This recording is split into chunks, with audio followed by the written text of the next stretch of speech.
Assalamualaikum warahmatullahi wabarakatuh. Halo semuanya, perkenalkan nama saya Lutfi Oktavian dari Fakultas Hukum Universitas Islam Darul Ulum Lamongan. Nah, di sini saya akan menjelaskan sedikit tentang materi adat di mata kuliah Hukum Adat yang diampu oleh Bapak Zainul Hakim MHI. Nah, yang pertama ada istilah adat berasal dari bahasa Arab yang diterjemahkan dalam bahasa Indonesia bermakna kebiasaan. Adat atau kebiasaan adalah tingkah laku seseorang yang terus-menerus dilakukan dengan cara tertentu dan diikuti oleh masyarakat luar dalam waktu yang lama. Unsur-unsurnya adalah yang pertama adanya tingkah lakunya seseorang, yang kedua ada dilakukan terus-menerus, yang ketiga adanya dimensi waktu, dan yang keempat diikuti oleh orang lain. Adat istiadat menunjukkan bentuk, sikap, tindakan atau perubahan manusia pada masyarakat hukum adat untuk mempertahankan adat istiadat yang berlaku di lingkungan wilayahnya. Adat istiadat terkadang dipertahankan karena kesadaran masyarakatnya, tetapi tidak jarang pula adat istiadat dipertahankan dengan sanksi atau akibat hukum sehingga menjadi hukum adat. Istilah hukum adat pertama kali diperkenalkan secara ilmiah oleh Snoek Hooggrens dalam bukunya yang berjudul The Adgers, menyebutkan istilah hukum adat sebagai adat recht dalam bahasa Belanda, yaitu untuk memberi nama pada suatu sistem pengendalian sosial atau social control yang hidup dalam masyarakat Indonesia. Istilah ini kemudian dikembangkan secara ilmiah oleh Van Vollenhoven yang dikenal sebagai pakar hukum adat di Hindia Belanda sebelum menjadi Indonesia. Hukum adat adalah aturan yang tidak tertulis dan merupakan pedoman untuk sebagian besar orang-orang Indonesia dan dipertahankan dalam pergaulan hidup sehari-hari baik di kota maupun di desa.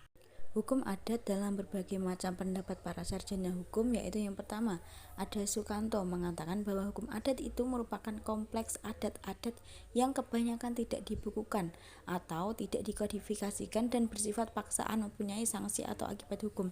Yang kedua, Van Vollenhoven menyatakan bahwa hukum adat ialah semua hukum asli, yaitu hukum yang tidak bersumber pada peraturan perundangan yang dibuat oleh pemerintah Hindia Belanda dahulu atau alat kekuasaan lainnya yang menjadi sendinya dan yang diadakan sendiri oleh kekuasaan pemerintah Hindia. Nah, kemudian ada Supomo. Supomo mengatakan hukum adat adalah hukum tidak tertulis dalam peraturan tidak tertulis, meliputi peraturan-peraturan hidup yang meskipun tidak ditetapkan oleh yang berwajib tetapi ditaati dan didukung oleh rakyat berdasarkan atas keyakinan bahwasanya peraturan-peraturan tersebut mempunyai kekuatan hukum. Selanjutnya ada Terher. Terher mengatakan bahwa hukum adat timbul setelah ada penetapan para pejabat hukum sehingga kriteria yang dipakai adalah penetapan. Nah, selanjutnya ada Jojo Digono menyebutkan hukum adat adalah hukum yang tidak bersumber kepada peraturan-peraturan. Selanjutnya ada Hazairin. Hazairin menyebutkan hukum adat adalah endapan kesusilaan dalam masyarakat, yaitu kaidah-kaidah kesusilaan yang kebenarannya telah mendapat pengakuan umum dalam masyarakat itu. Nah, selanjutnya ada Suroyo Wignodipuro menyebutkan hukum adat adalah suatu kompleks norma-norma yang bersumber pada perasaan keadilan rakyat yang selalu berkembang serta meliputi peraturan-peraturan tingkah laku manusia dalam kehidupan sehari-hari dalam masyarakat. Sebagian besar tidak tertulis, senantiasa ditaati dan dihormati oleh rakyat karena mempunyai akibat hukum atau sanksi. Nah, yang terakhir ada teori reception in complex dikemukakan oleh Mr. L.C.W. van der Burg, yaitu suatu masyarakat itu memeluk agama tertentu, maka hukum adat masyarakat yang bersangkutan adalah hukum agama yang dipeluknya. Nah, selanjutnya ada ciri-ciri hukum adat.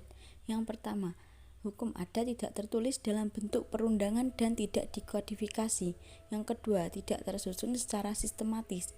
Yang ketiga, tidak dihimpun dalam bentuk kitab perundangan. Yang keempat, tidak teratur. Yang kelima, keputusannya tidak memakai konsideran atau pertimbangan. Nah, yang terakhir, pasal-pasal aturannya tidak sistematis dan tidak mempunyai penjelasan.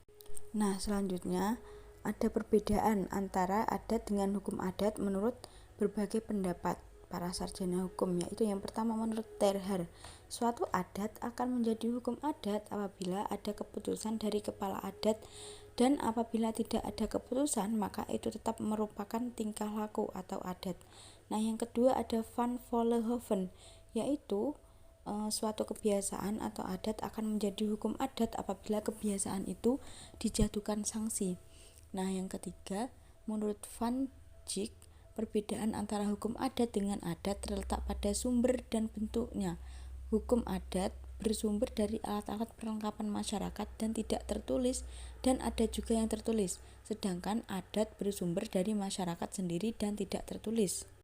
Nah, yang keempat ada menurut Pospisil, perbedaan antara adat dan dengan hukum adat dapat dilihat dari atribut-atribut hukumnya. Yang pertama ada namanya atribut authority, yaitu adanya keputusan dari penguasa masyarakat dan mereka yang berpengaruh dalam masyarakat. Yang kedua, intention of universal application, yaitu putusan-putusan kepala adat mempunyai jangka waktu panjang dan harus dianggap berlaku juga di kemudian hari terhadap suatu peristiwa yang sama. Nah, yang ketiga ada obligasi atau rumusan hak dan kewajiban, yaitu rumusan hak-hak dan kewajiban dari kedua belah pihak yang masih hidup. Apabila salah satu pihak sudah meninggal dunia, maka hanyalah putusan yang merumuskan mengenai kewajiban yang bersifat keagamaan saja. Nah, yang keempat adanya sanksi atau imbalan, yaitu putusan dari pihak yang berkuasa harus dikuatkan dengan sanksi atau imbalan yang berupa sanksi jasmani maupun sanksi rohani berupa rasa takut, rasa malu, rasa benci, dan sebagainya. Kemudian ada adat atau kebiasaan mencakup aspek yang sangat luas, sedangkan hukum adat hanyalah sebagian kecil yang telah diputuskan untuk menjadi hukum adat. Nah, yang terakhir ada hukum adat mempunyai nilai-nilai yang dianggap sakral atau suci, sedangkan adat tidak mempunyai nilai biasa. Nah, sekarang masuk materi sumber pengenal hukum adat. Yang pertama, sumber hukum Welborn. Sumber hukum Welborn adalah sumber hukum adat dalam arti dari mana hukum adat timbul atau sumber hukum adat dalam arti yang sebenarnya, yaitu sumber hukum adat dalam arti Welborn tersebut tidak lain dari keyakinan tentang keadilan yang hidup dalam masyarakat tertentu. Oleh karena itu, Welborn merupakan konsep tentang keadilan sesuatu masyarakat seperti Pancasila bagi masyarakat Indonesia.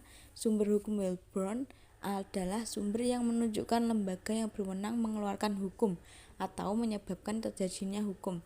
Sumber hukum ini menunjukkan adanya lembaga tertentu yang berwenang mengeluarkan peraturan.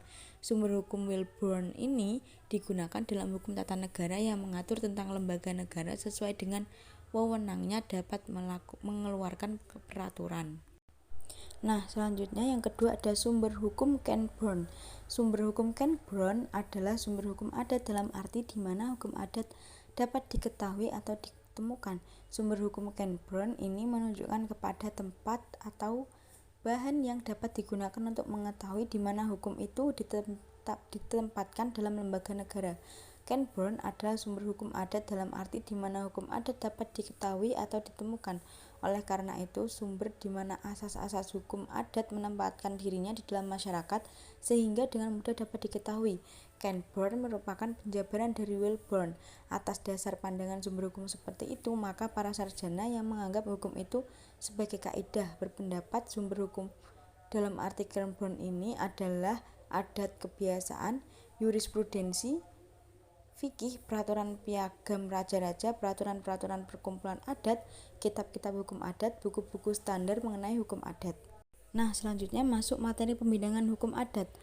Yang pertama, Van Vollenhoven berpendapat bahwa pembidangan hukum adat adalah sebagai berikut. Yang pertama, bentuk-bentuk masyarakat hukum adat. Yang kedua, tentang pribadi. Yang ketiga, tentang pemerintahan dan peradilan. Yang keempat, ada hukum keluarga. Yang kelima, hukum perkawinan, hukum waris, hukum tanah, hukum utang piutang, hukum delik, dan hukum sanksi.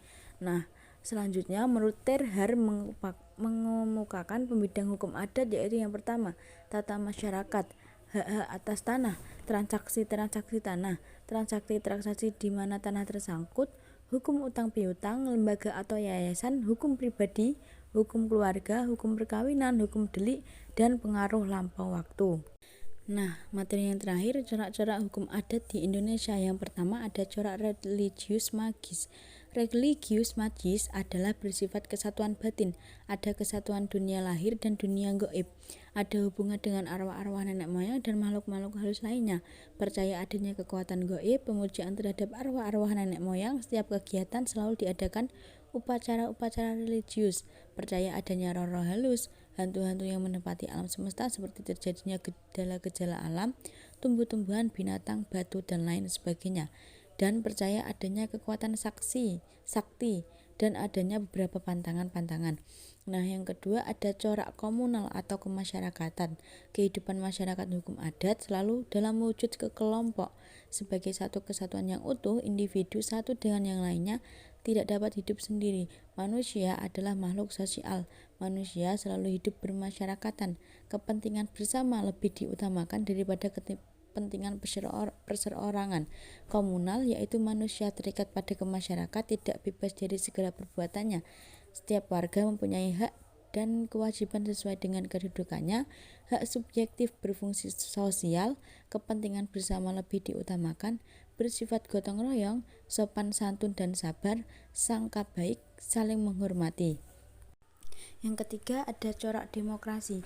Dalam kehidupan masyarakat, segala hal selalu diselesaikan dengan rasa kebersamaan. Kepentingan bersama lebih diutamakan daripada kepentingan-kepentingan pribadi sesuai dengan asas permusyawaratan dan perwakilan sebagai sistem pemerintah. Adanya musyawarah di balai desa, setiap tindakan pamong desa berdasarkan hasil musyawarah dan lain sebagainya.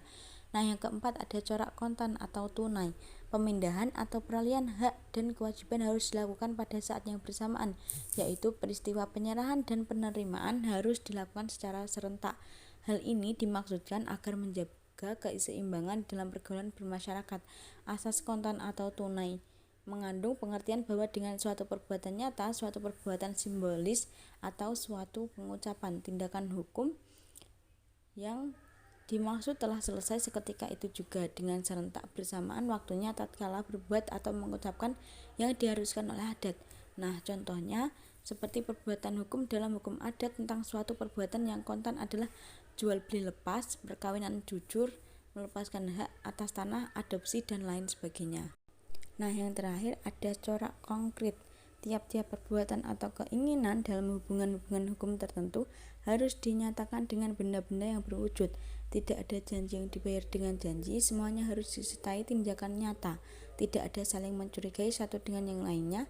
Pada umumnya masyarakat Indonesia dalam melakukan perbuatan hukum selalu konkret atau nyata. Contohnya adalah perjanjian jual beli, si pembeli menyerahkan uang atau uang panjar. Itu suatu bentuk konkret diberi tanda yang kelihatan terhadap objek yang dikehendaki akan dibeli. Nah, sekian tugas video dari saya. Apabila saya ada salah kata, saya mohon maaf yang sebesar-besarnya. Wassalamualaikum warahmatullahi wabarakatuh.